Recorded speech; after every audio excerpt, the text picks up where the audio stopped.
Only mode.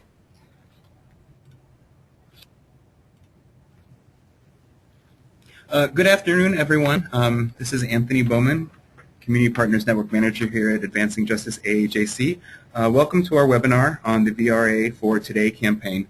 We are going to take a few minutes to allow some more attendees to join us before we get started. I do want to do a quick sound check, so I'm going to unmute everyone so that you can talk to us, so that we can make sure that you can hear us clearly. So let me...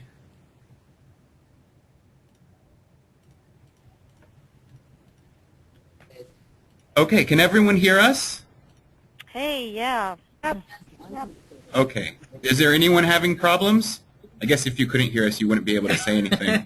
Because you wouldn't know what I'm asking. I'm going to go ahead and put everyone back on mute, and we're going to wait a few more minutes before we actually get started.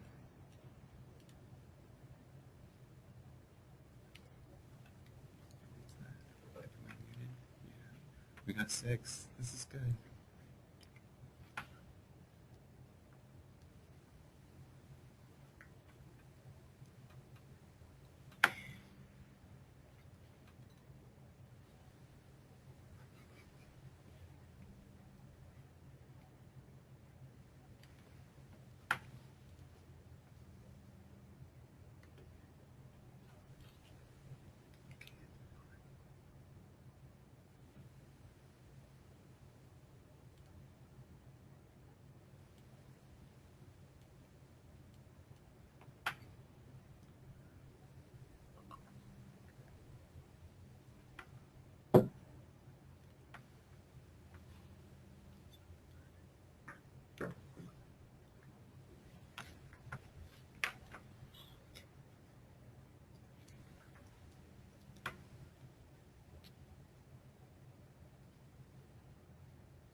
All right, excellent. Let's go ahead and get started. Again, welcome everyone to Advancing Justice AAJC's webinar on the VRA for Today campaign. My name is Anthony Bowman, and I'm joined here with Terry Almanis, our Director of Census and Voting Programs. So as many of you know, a recent Supreme Court decision last year severely limited the ability of the Voting Rights Act of 1965 to protect voters from discrimination. So our presentation today will look closer at the court's decision, examine the legislation that has been introduced to amend the Voting Rights Act with new voting discrimination protections, what exactly this legislation will do, and how you and community groups can get involved. So before I hand it over to Terry, who will present on the bulk of our presentation, I wanted to cover a few housekeeping items. First, right now everyone is in listen-only mode, and for the most of the call or the webinar, we will keep it that way. We will have time for questions and discussion towards the end. We do encourage you to ask questions as we go. Simply click on the hand icon on your webinar control panel, and we will unmute you so that you can ask your question. And when you do ask a question, please introduce yourself so we know who you are.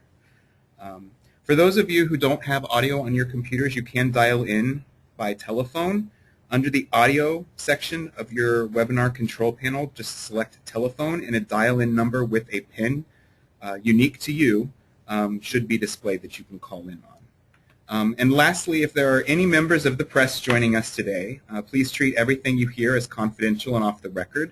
We can always set up a separate press event to talk about the campaign if you're interested. Today's presentation is primarily for advocates who are out there doing the grassroots organizing. And lastly, we are recording this webinar, so it will be available to review later.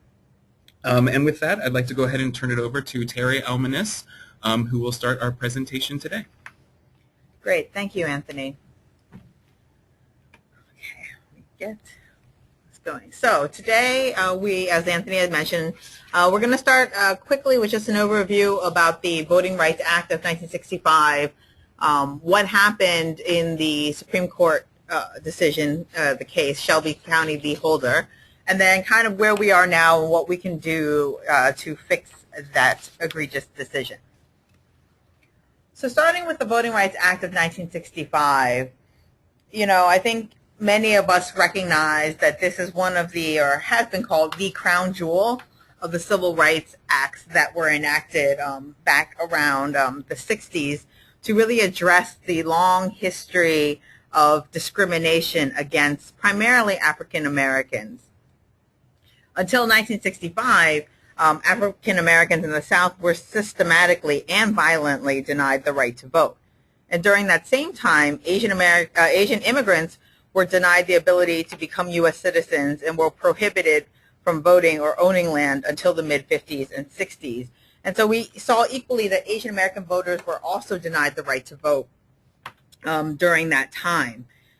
So the Voting Rights Act of 1965 was enacted not only in response to this long history of discrimination, but really as a result of the incidents that happened on the Edmund Pettus Bridge in Selma, Alabama. As many of you know, during a peaceful march to kind of protest the lack of voting access that African Americans had, the police and others took it upon themselves to beat the nonviolent marchers in this, with a lot of force, if you will. And I think the key crux of what happened was that this was actually broadcast across the country into homes through the television, and it really kind of sparked that the catalyst to require a response to these horrific activities, right? Kind of really bringing it to the conscious of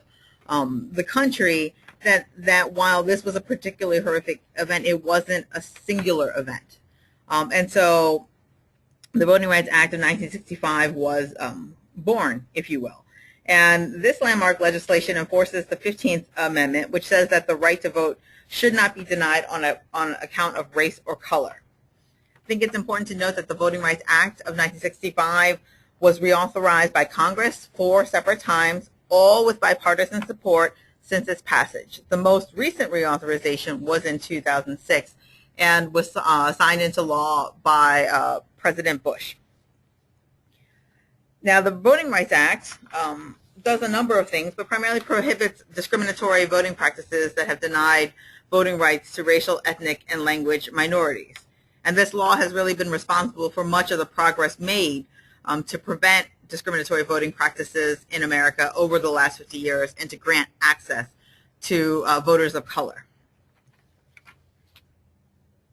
Sorry. Okay. As mentioned, the key provision, some of the key provisions of the Voting Rights Act are to enforce the 15th Amendment. It prohibited literacy tests nationwide, and it required federal preclearance of changes to voting laws or practices in certain jurisdictions. This is what's called Section 5 of the Voting Rights Act, or preclearance, and basically it was meant to address those areas that were particularly egregious and had shown the most reticence in allowing African American voters to vote, and were the ones who not only responded with violence, but also responded with scheme after scheme in discriminatory voting laws to limit their access and to discriminate against African American voters. And so this provision, Section 5 of the Voting Rights Act, was what was at the heart of the case that we're about to discuss. Until the court issued its decision in Shelby County versus Holder, Section 5 applied to 9 states. As you can see from this map, those would be the states that are colored in. And then counties or townships in a number of other states, those that have been highlighted or, have a line around the states.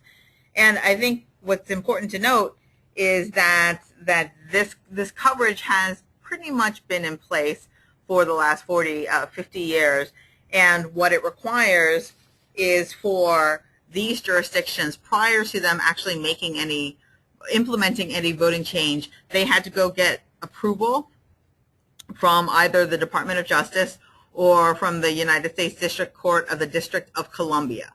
And that was key in that they could not officially move forward with their laws until either DOJ or the DDC said, okay, we approve of your law. We don't believe it's going to make minorities worse off, so you may proceed.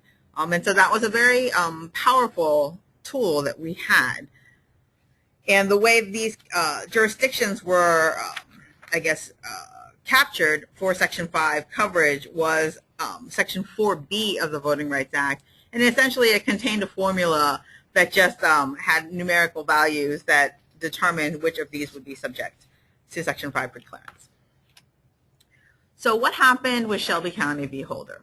I think in order to answer this question, we actually have to look back to the 2006 reauthorization that I had just mentioned.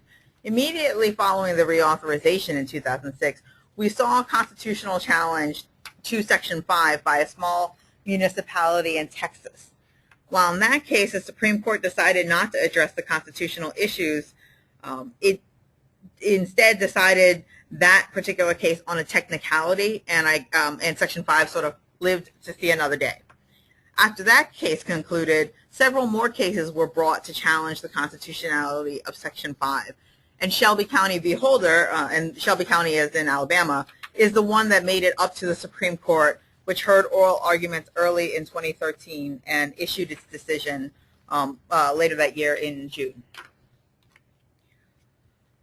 So the court, in its decision in Shelby County v. Holder, held that the coverage formula, the Section 4B that I had previously mentioned, was unconstitutional.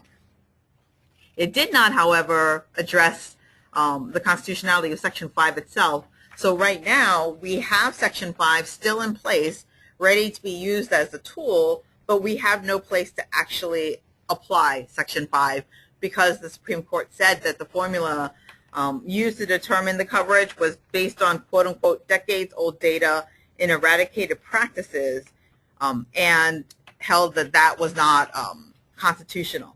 And this is, mind you, despite the fact that Congress had developed an extensive record confirming that these areas that were covered continued to commit acts of voting discrimination and thus deserve to continue to be covered.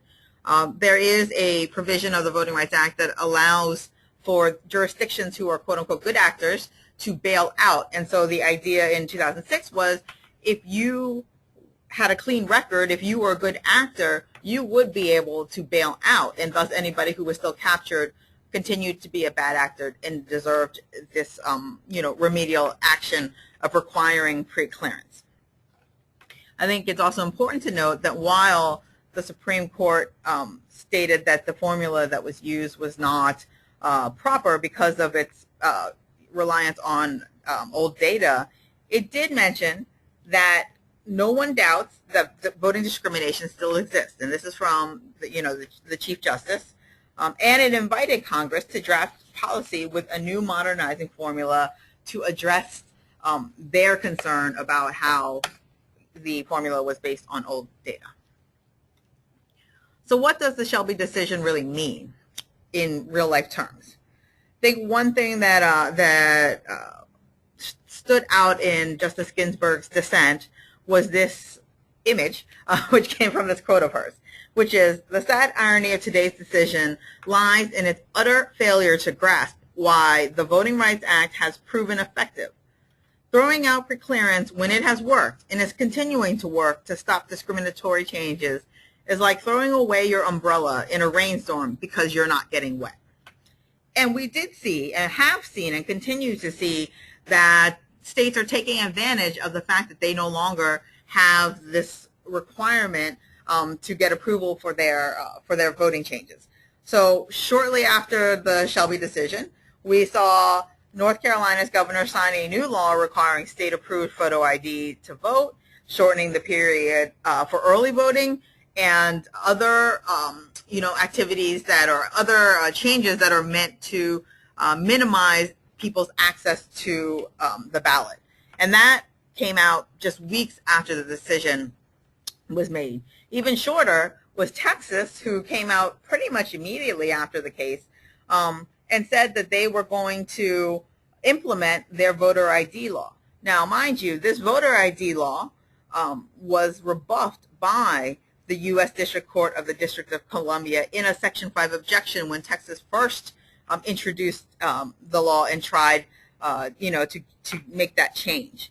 And we did see them do that in the November 2013 election, where folks were required to show voter ID in order to vote. And Texas has one of the most restrictive laws where the only acceptable IDs are either a Texas driver's license, a Texas personal ID card, a Texas concealed handgun license, a U.S. military ID card, a U.S. citizenship certificate, or a U.S. passport. And finally, just one more quick example is that recently in Pasadena, Texas, Latinos make up about 1/3 of the voters in that city. So city officials, recognizing the changing demographics, decided to alter the makeup of the city council. So they transformed Pasadena's governing body from one that was made up of 8 separate city council districts, each representing a distinct part of the city and a group of voters, to one with 6 separate districts and 2 citywide seats. And basically that was done to effectively reduce Latino voting power in the city council election. As many of you, I'm sure, are aware, at-large elections typically dilute the voting influence of communities of color, where they may have in a single district have enough numbers to have a political voice or influence. Once that goes to the entire city, then that voice gets diluted across the entire city. And I think one thing I did want to note, and one of the important things to note about Section 5 is, a lot of times we talk about how the changes that they're able to stop are things like statewide voter ID laws or statewide redistricting plans. And those are all very important. But I think equally important, if not more important, was Section 5's ability to really get at local issues and local changes. And I think that that's one thing that we need to be mindful of. It's not just the big things, but the smaller, more local things, such as someone changing the polling place from the school to a police station, right, where that's going to have a negative impact and effect on voters of color. And so I think that those are things, or another example would be changing it from something accessible like a church to a members-only, club, where they had historically, or even less historically and more recently, discriminated against different, communities of color. And those are the types of things that Section 5 could capture before, which we have now lost. So I think to go through a little bit in depth about what we lost in Shelby, exactly what I was talking about was sort of we lost this ability to have notice of voting changes. So particularly in these instances where we have some of these smaller, more local changes, it's very difficult for groups to be able to keep on top of everything that's going on, because there simply isn't a mechanism where you can find out what's going on unless the local folks are engaging and then discussing these issues with other groups that may have more resources to be able to litigate or go in and try to make some changes. So Section 5 was really critical in allowing people to have access to what array of voting changes were available. So every covered jurisdiction under Section 5 had to report any voting changes that they plan to make. So like I said, anything from the redistricting all the way down to the polling place location change. And now with the Shelby decision, there is no mechanism for us to systematically obtain information about changes to voting procedures for covered jurisdictions. And then, as I had mentioned previously, the other thing that we really lost was Section 5's powerful ability to stop, to prevent voting changes from actually being implemented until the jurisdiction proved that they weren't racially discriminatory. And therefore, in this case, we saw that the onus was on the jurisdiction to show that they were not doing something wrong, rather than putting the onus on, the citizens or the people of the community or or other groups to take on that task of proving that they are doing something wrong. So now we see that jurisdictions can make voting changes without the federal government providing oversight as a check against racial discrimination. And once again, that onus then becomes on us to have to chase after these jurisdictions to try to, stop any law that may be problematic. So now what? I think for many folks the question is the court the final word on the VRA? Is there anything that can be done? And sure enough, there is. We absolutely need Congress to act to basically use legislation to fix the decision as the court had actually invited Congress to do so. So what Congress has done was introduce a bill in the House and Senate to amend the Voting Rights Act to fix the coverage formula and ensure a modern, flexible, and forward-looking Voting Rights Act that responds to voting discrimination against racial, ethnic, and language minorities. And this was the Voting Rights Amendment Act of 2014, introduced towards the end of January by Mr. Sensenbrenner and Mr. Conyers and other members of the House, as well as Senator Leahy in the Senate. And basically, this bipartisan voting bill would protect everyone's right to vote with common sense fixes to current laws. First, it would update the Section 4B formula that we had discussed.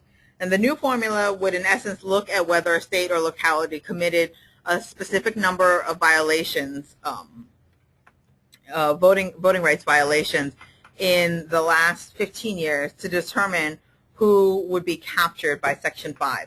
One of the things that's very interesting about this updated formula is the fact that it will occur on a rolling basis. So DOJ will annually review the jurisdictions to see who have the requisite voting rights violations, and this annual review will ensure that the preclearance requirements address present-day discrimination by only looking to the last 15 years, and will reward states, counties, and cities that protect the equal right to vote for all citizens. And so as they, as even those who had past violations, as they maintain a clear record, they will be able to, if you will, fall out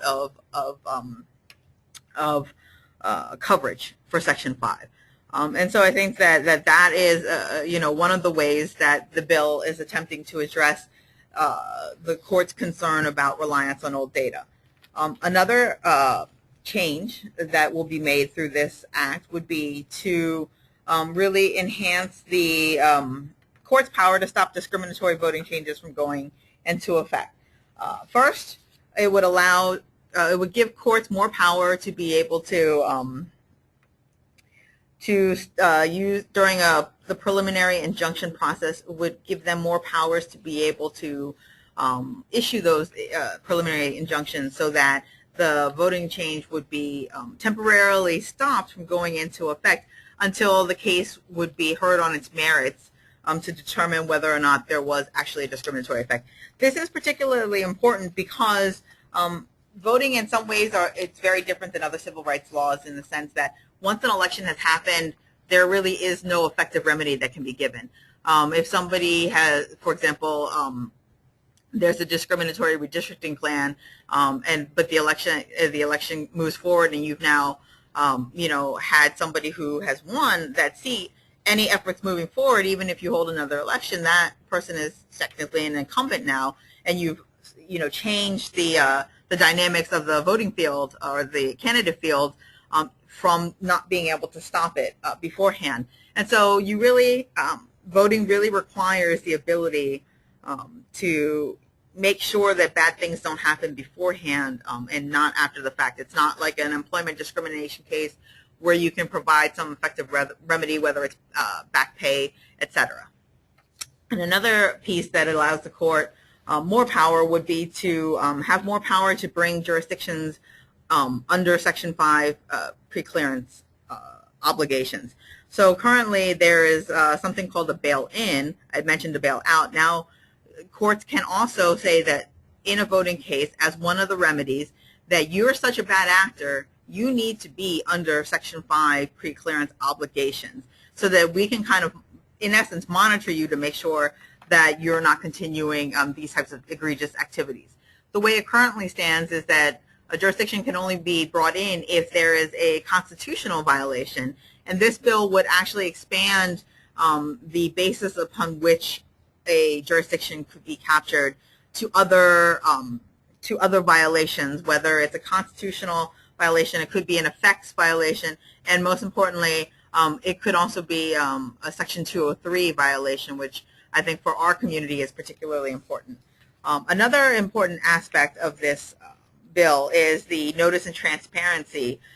Interestingly, the bill would actually expand notice and transparency to impact everybody and not just those jurisdictions that are covered. And I think this is a very critical piece of the bill that will impact all of us, regardless of whether or not our jurisdictions fall into Section 5 coverage. And it'll give us more tools and options to really keep our election and elected officials accountable to us and our communities.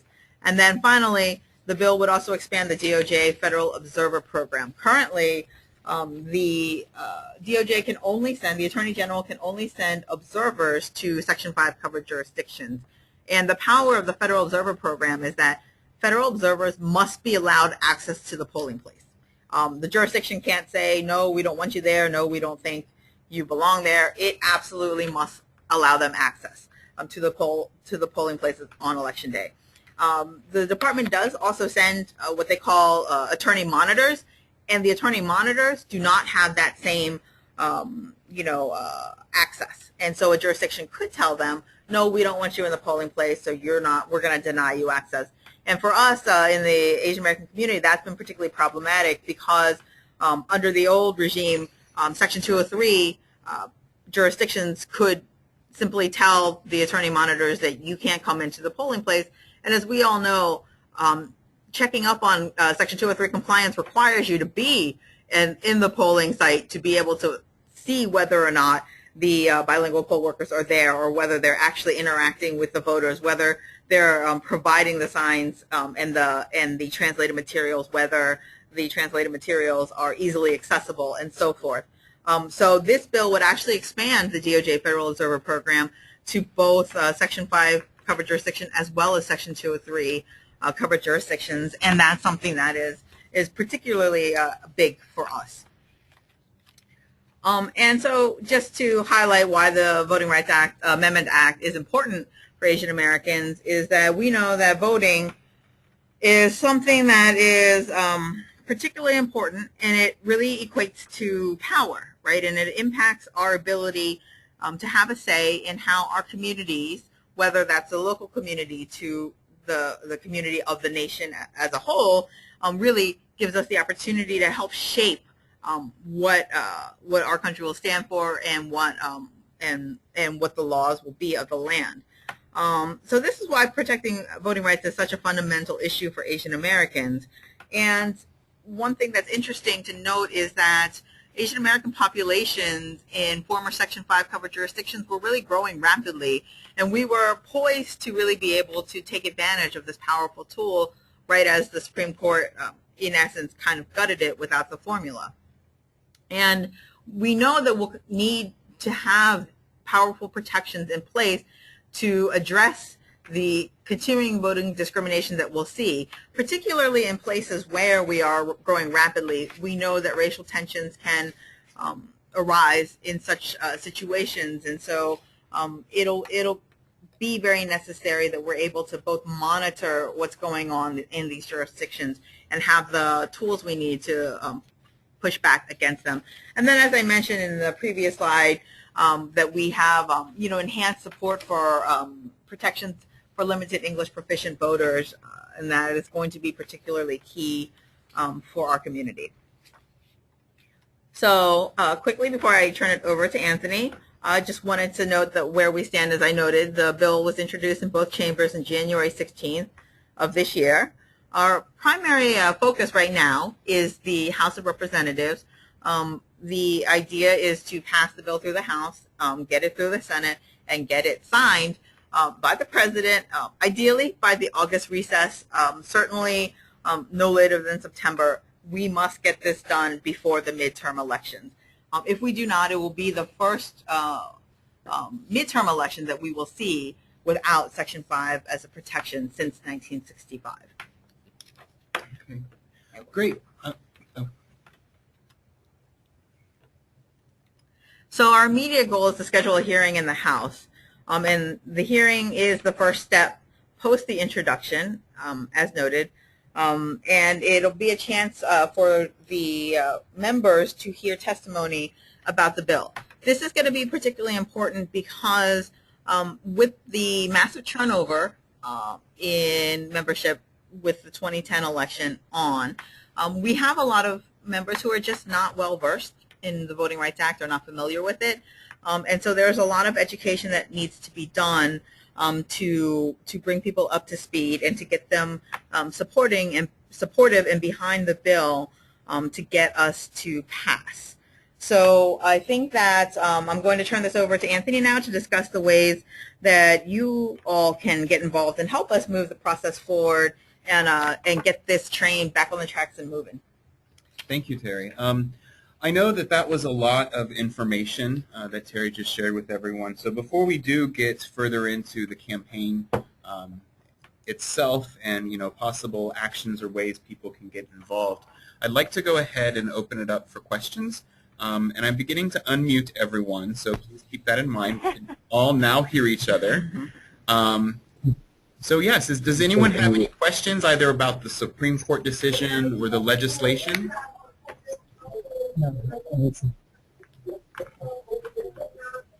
Please ask away. Terry is here and ready to provide some answers.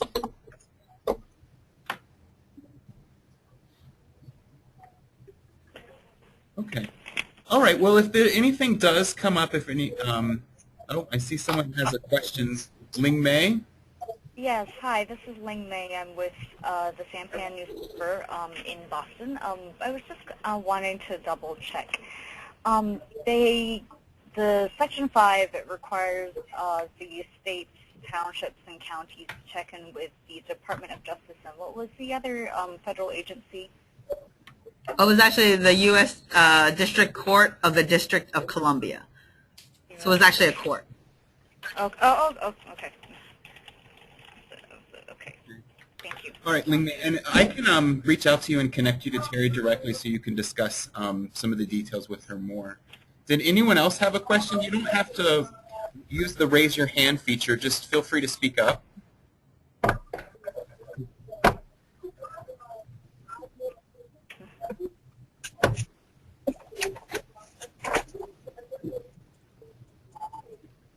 Okay. Well, we'll come back to questions later.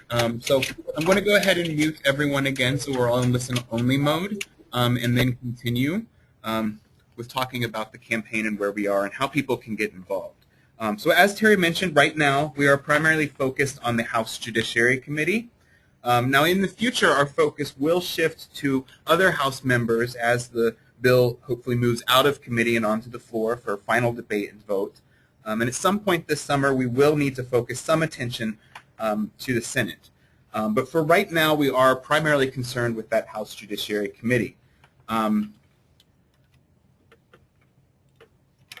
Before we go into the details of the different actions that groups can get involved in, there are two general strategies at play right now when it comes to targeting the Judiciary Committee. The first is direct outreach or direct communication. This is convincing Judiciary Committee members of the urgent need for a hearing by directly communicating with them. So that's you and community members calling these committee members and telling them, hey, get it in gear, we need this hearing, we need to move this process forward.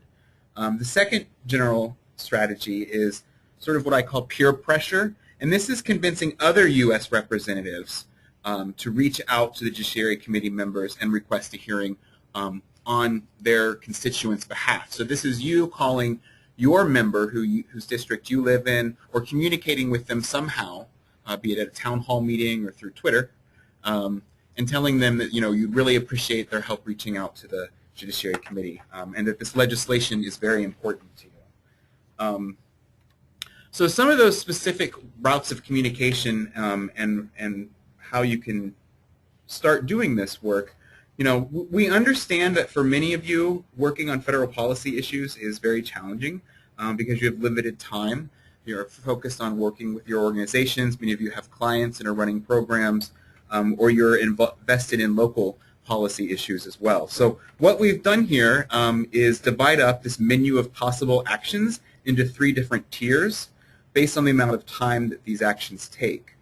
So there are easy, moderate, or heavy lifts, as I like to refer to them. So the first tier, the easy lifts, of course the first one, ask staff and community members, people you work with, your family, your friends, to call the House Judiciary members directly. We cannot stress enough how important it is that we have people who are willing to pick up the phone and call members of Congress and tell them how important progressive legislation like this is to them. It may not feel like you're doing a lot when you make those individual phone calls, but trust me that these phone calls add up. The staff of members of Congress, they keep track of who is calling when and about what issues and if they're for or against those issues. And always remember that those who do not necessarily agree with some of these progressive policies do not hesitate to call. They call more often and they call in greater numbers. So please do not hesitate to make these phone calls. Another way of communicating with a representative or members of the House Judiciary Committees is to tweet. Now, I know not all of us use Twitter. We may not find it useful, but tweets are very helpful. Every member of Congress has a 20-something staff person, and those staff know what is on Twitter, and part of their job is to tell their bosses about what it is that they're hearing. And a third, easy lift is a grass tops phone call to a member of the House. This could be, a community leader who has connections with a local representative, a member of the House, and who can call them and talk to them about the legislation and ask them to call a Judiciary Committee member, or to even better, to call the chair themselves, Bob Goodlatte, who is also and request for a hearing to move forward. And when calling representatives, if you're able to make a connection to a Republican representative, that's even better. The chair of the Judiciary Committee, Bob Goodlatte, he is a Republican, and those kind of peer-to-peer phone calls and requests generally are better received when they're done from within the same party. So moving on to more involved actions, Tier 2 or moderate lifts. Something that you can do is help place articles in local or ethnic media. And part of what we want to do with this campaign is help raise awareness about the bill, and not only the campaign itself, but about the Voting Rights Act in general. Despite the fact that it is a huge landmark civil rights bill, the general public is largely uninformed about the Voting Rights Act of 1965 and what it does for voters. So this is a great opportunity through media presence to not only get people involved in the campaign and to know what is happening, but also just to make sure that people understand what voting rights protections are and why voting discrimination is still an issue. Other moderate lifts is collecting constituent letters at community events that you've already got planned. And for these and for local media articles, we can provide templates. And a third option is to circulate an organization's sign-on letter in your state, where organizations that you work with sign on a letter that we can send to the entire House delegation expressing support for the Voting Rights Amendment Act and also encouraging that hearing to be scheduled. Finally, the heavier lifts for those of you who have lots of time, and I know that's all of you. A great way and one of the most effective ways to communicate with your member of Congress is to meet with them directly. Right now, as we speak, members of Congress are on recess. The House, all the representatives have flown home this week and next week, and so it probably is not possible to set up a meeting at this point with a member, but we do have another recess coming up the week of May 12th, so something you might want to put on your calendars. And consider trying to put in a request for a meeting now. We can provide you with the meeting request template. And our ask may be different at that point. It'll be middle of May. A month will have passed. Maybe we will have gotten a hearing. But regardless, there will definitely be something that we're looking to push forward. And a second way to get involved is to hold a community forum. And this could be as part of an event that you already plan on a regular basis. But again, this is a great way to provide information about the Voting Rights Act in general, about this specific bill that would amend the act. And you can also engage people in direct action right then and there. I've seen lots of community forums where people do a presentation, much like what Terry and I are doing, and then they say, get out your cell phones, call your member of Congress right now, let's leave a message. Or send an email, and they have computers set up in the back of the room. So those are just some of the options. And I wanted to just share with you some key messages that we're trying to really promote throughout all of our communications, be it with members of Congress, the media, or the community in general. So informing your audience about what has happened. Again, this goes back to the general lack of awareness the general public has about the Voting Rights Act and what it does.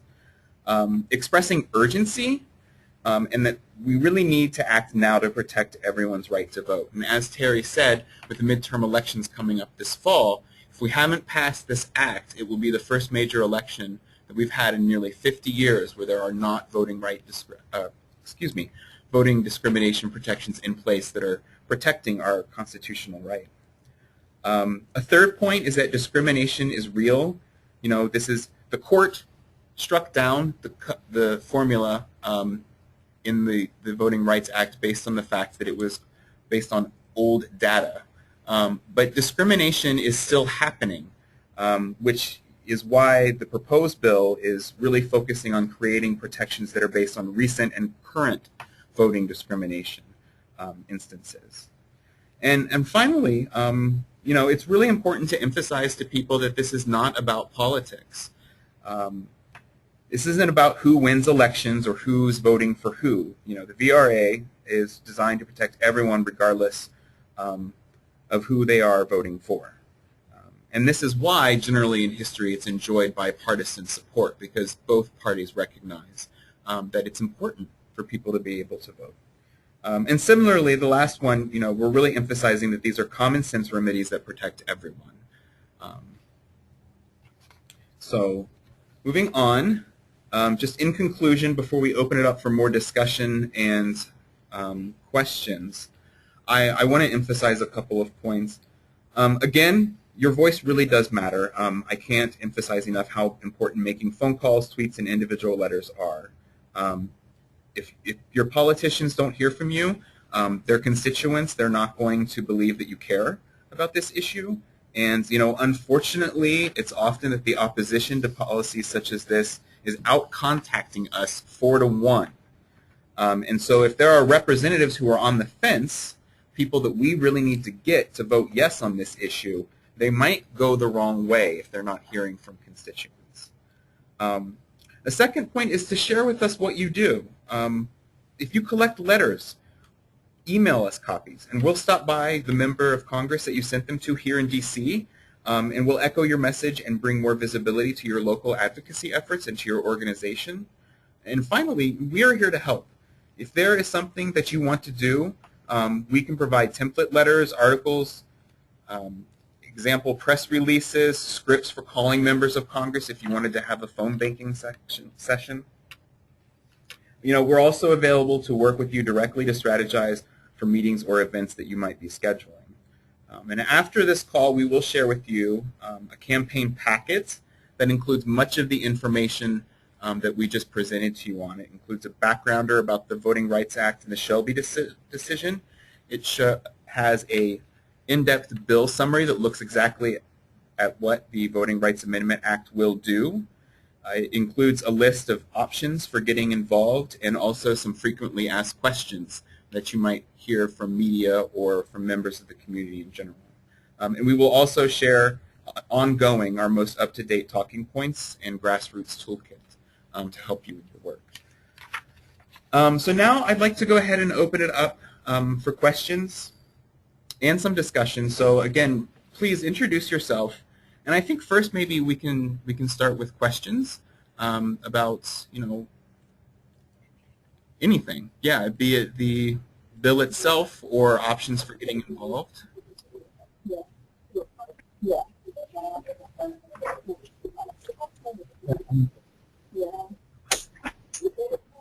Okay, everyone, you are unmuted now, so we can hear you. No one has any questions. Okay, well then we would like to, if we could, ask some questions of you. You know, this is something we always are trying to get a sense from people on the ground what they're hearing, because here in D.C. we tend to live in a little bit of a cloud, and we want to know, like, is the Supreme Court decision and its effect on the Voting Rights Act an issue that you are hearing about locally? Have community members brought it up in the papers?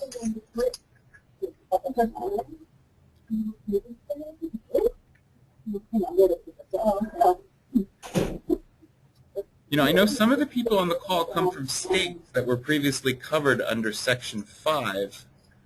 You know, Michigan, parts of Michigan, Georgia, I believe. A couple of counties in Florida. Some counties in Florida. Has anyone heard about this at all? So Anthony, this is Teresa from API Vote Michigan. We did, I just participated on a panel with the NAACP and the United Auto Workers Union, and this is a big push that they are working on, a big campaign that they're working on this year. And so in terms of the Asian American community, it was a little bit difficult to talk about the importance and what was going to be the impact on our community specifically because of the way that the formula was working, that our community was still covered with Section 203. So trying to drive home the point of being in solidarity with other communities of color, that was kind of the angle that I took, but other than that, as a community, it just hasn't really emerged as something that's important for us to address. Thanks, Teresa.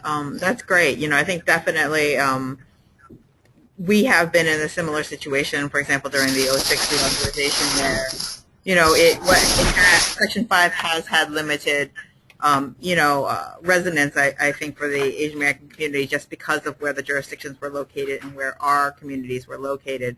I mean, I think that's one of the neat things about the Voting Rights Amendment Act of 2014 is that, you know, there was a great effort to try to incorporate the needs of language minority voters, such as Asian American voters, through the incorporation of Section 203 and some of the added protections moving forward.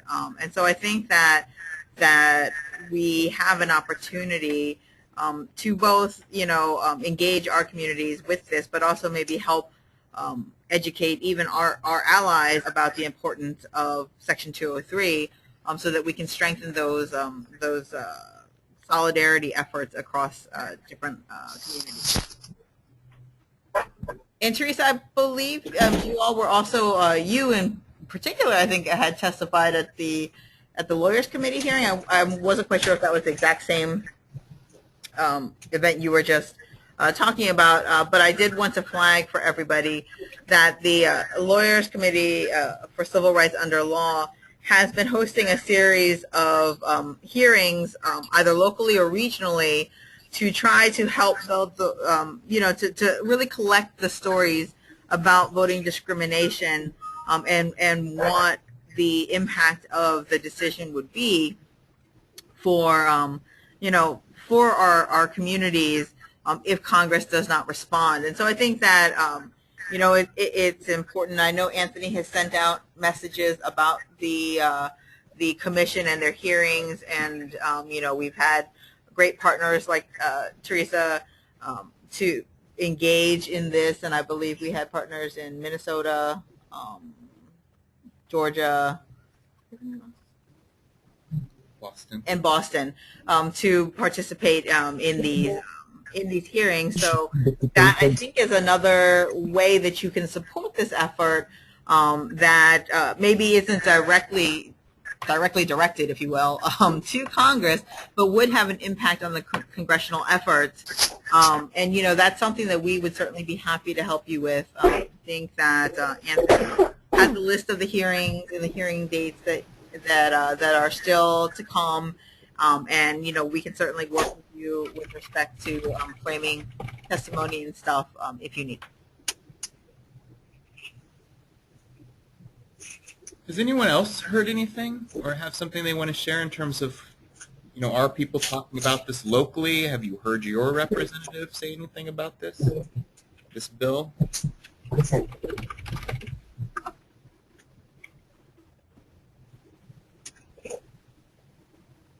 Okay. Well, I know, Teresa, thank you for sharing. Again, I know in Michigan you've been working on those local voting rights bills. Is there anyone else on the call who's seen laws being introduced in their state that could disenfranchise voters, be it voter ID laws or any other sort of policies that the Voting Rights Act was designed to prevent from happening?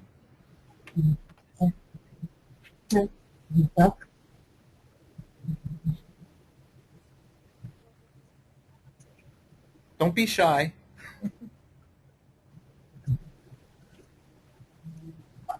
Okay.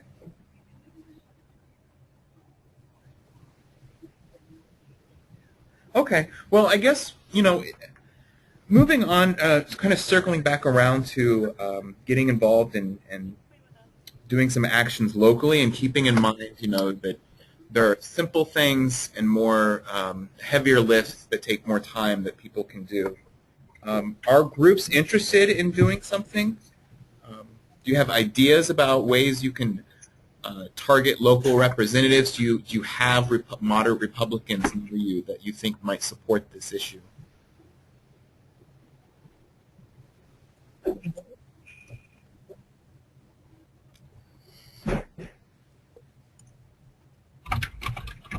Okay. I realize that answering a question like that might not be so easy right off the bat. And that you may need to discuss internally with some of your local activists and staff at your organization. But again, I just want to emphasize that, if you do want to do something, I encourage you to, and, we are here to provide whatever assistance we can. Again, I'm going to share resources. Again, I'm going to share those resources with everyone so that we can provide you with some written information about what's been presented on here today. So there will be a campaign packet going out tomorrow to everyone. So I've put everyone all back into listen-only mode. And with that, I'm going to go ahead and close out our webinar for today. We're finishing up a little early. We always try to respect people's time. In addition to the campaign packet, we're going to be following up with a survey. We'd like to get feedback on this webinar if you found it informative and any ideas you might have about improving future webinars, because we always like to hear from you. So with that, I bid everyone a good day. Until next time, bye.